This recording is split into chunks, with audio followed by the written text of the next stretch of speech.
But first, let me drop some Jesus on you. Honor your father and mother, then you will live a long, full life in the land the Lord your God is giving you. Exodus 20:12. What's up, YouTube, and welcome back to my channel. As you can see by the title, baby Zaria is finally here. Baby Zaria got here Monday, December 7th. Today is Sunday, December 13th, so she is 6 days old. So let me tell y'all, boom.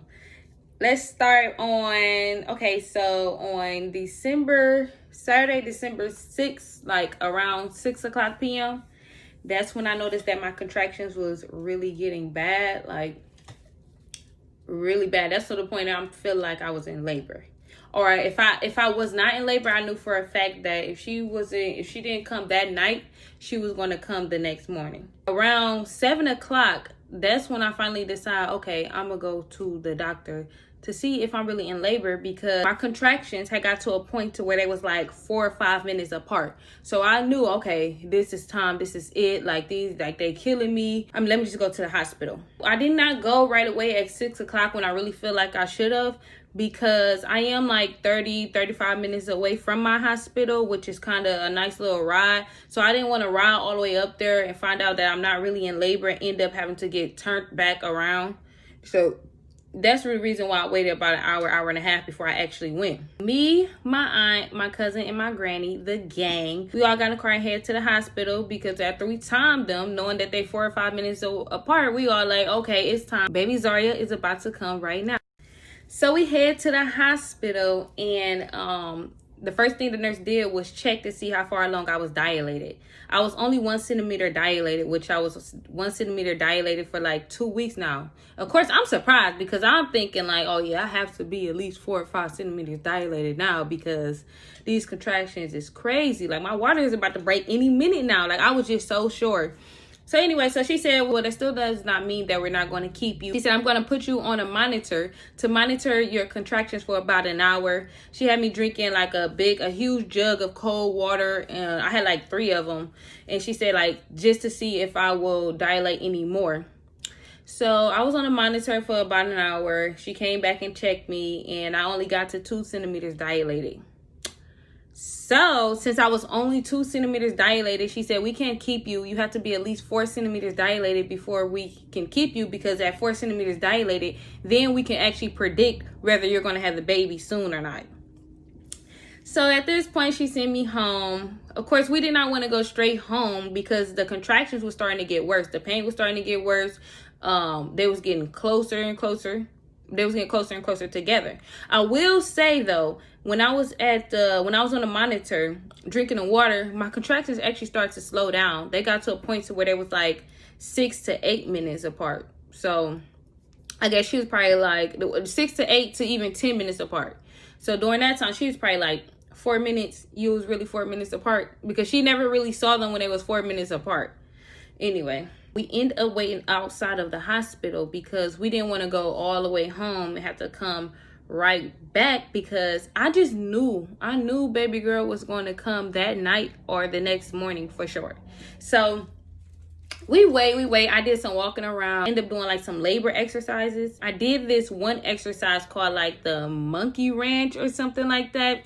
I don't know, I'm gonna put it up here, but basically when I started doing that, it's kind of like you doing when you on your labor ball and you bouncing. You kind of just do that without the ball. So when I was doing that exercise, I noticed that the contractions actually started to spread further apart. I end up getting a contraction like every 15 minutes. So at that point, I was like, okay, we can just go home, because they're not so close. Maybe I can just do this through the night and it's going to help. Boy, was I wrong. So we get back home, and the contractions, they just get more and more intense. Like, I'm like, oh my God. But I'm holding it in. I'm trying so hard to put my mind in like another mental state, because I didn't want to end up going right back to the hospital, end up having to get turned right back around. So I wanted to make sure the next time we go to the hospital that it was for sure. So I end up dealing with the contractions, even though they got to like 3 to 4 minutes apart. I end up dealing with them to about 5:30 in the morning, I want to say. Like 5:30 in the morning. Yeah, till about 5:30 in the morning. And we left the hospital around 10.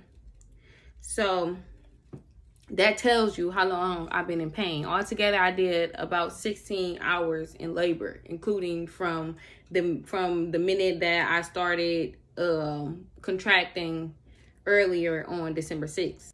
So what really made me finally say, okay, we gotta go. Let's go to the hospital, and really, like, when I really noticed, like, okay, like, we can't wait no more. Ain't no way they're gonna turn me around. I'm not having it. It's because it started to feel like she was sitting in my butt.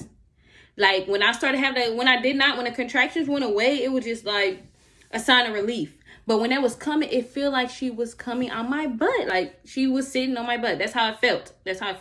My water did not break, but the pain, like, I couldn't take it. I feel like her head was coming out.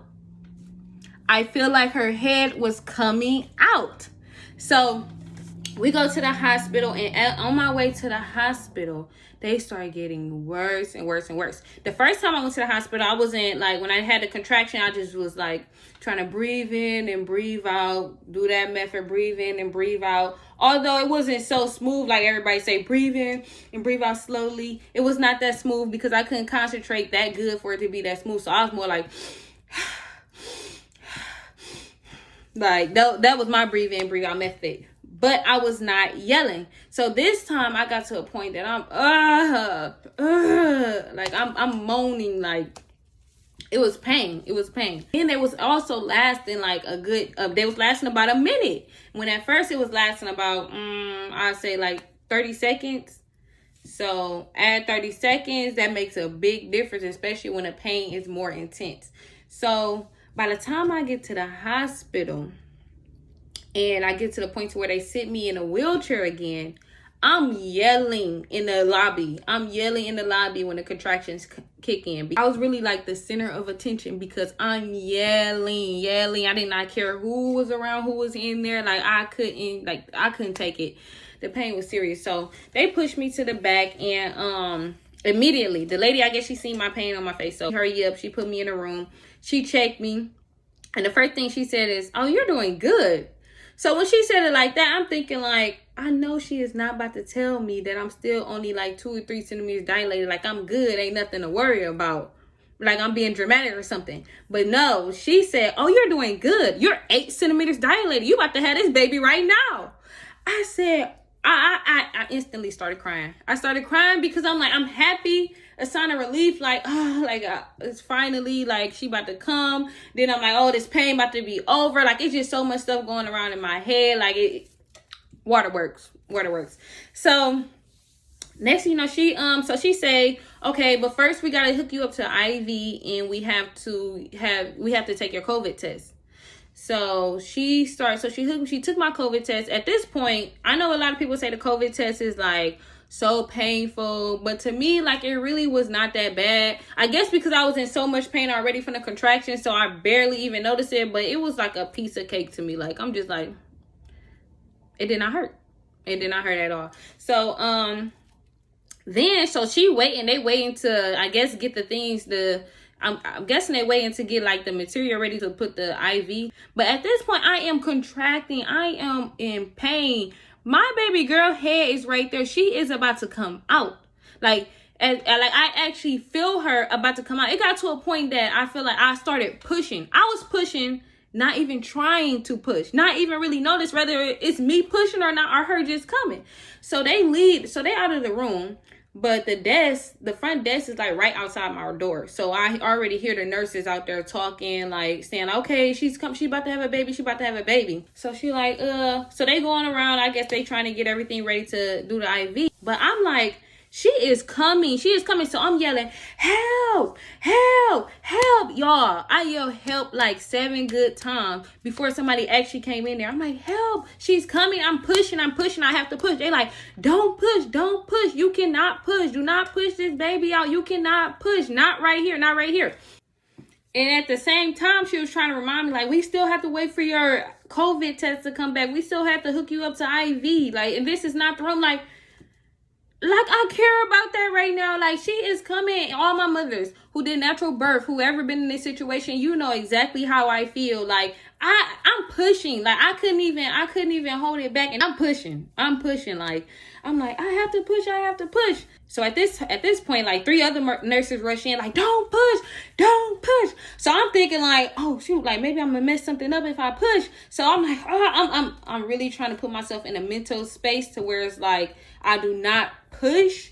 Like, it took everything in me not to push. So in the middle of me putting myself in that mental space, I end up grabbing the nurse. She right here. She holding me down because I'm all like, I'm turned to the side like, oh my God, like, she's coming. So I end up holding on to her like, I'm trying not to push. She leaned over my bed. Like, she really leaned over me like, get off of me.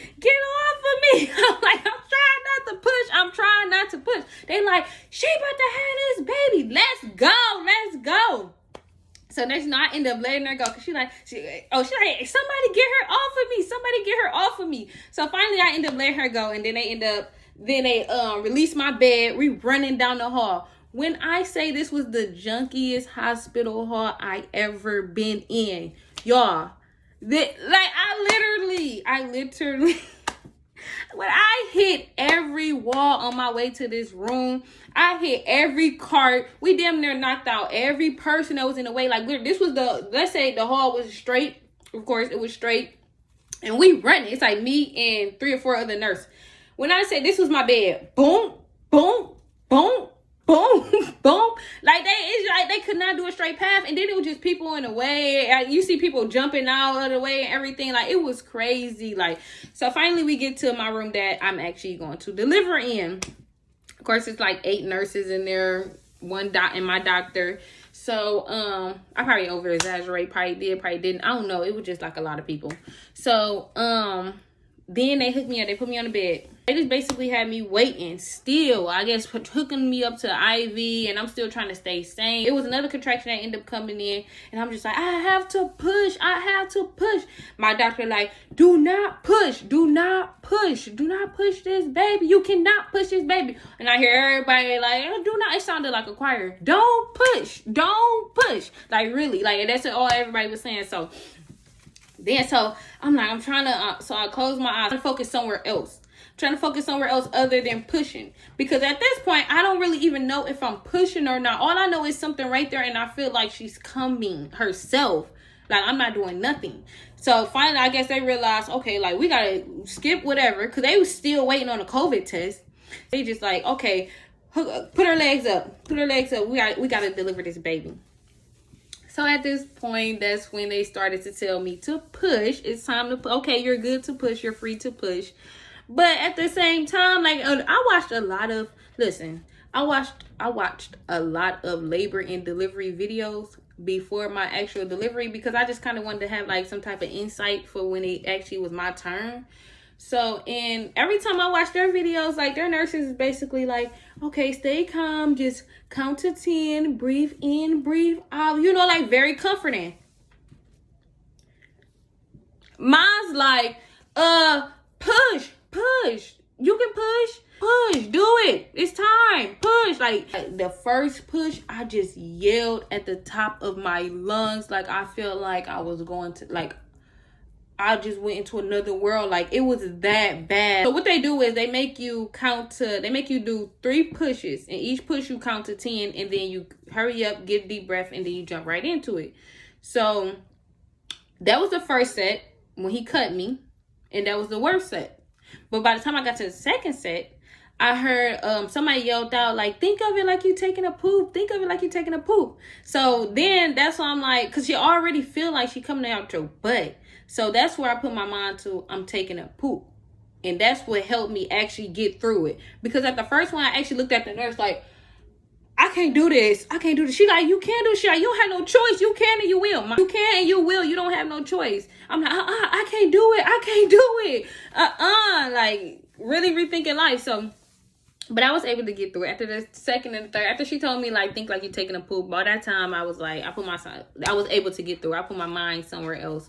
And that really did help. That was the most helpful part. That was the most helpful thing any of those nurses did, other than the postpartum part. So, but yeah, that's when she came out looking all chunky and beautiful. She was 7 pounds, 1 ounce, and she was born at 7:49 on December 7th. 777. Angel numbers. So that's already tell you this baby girl is gonna be special, which I already knew.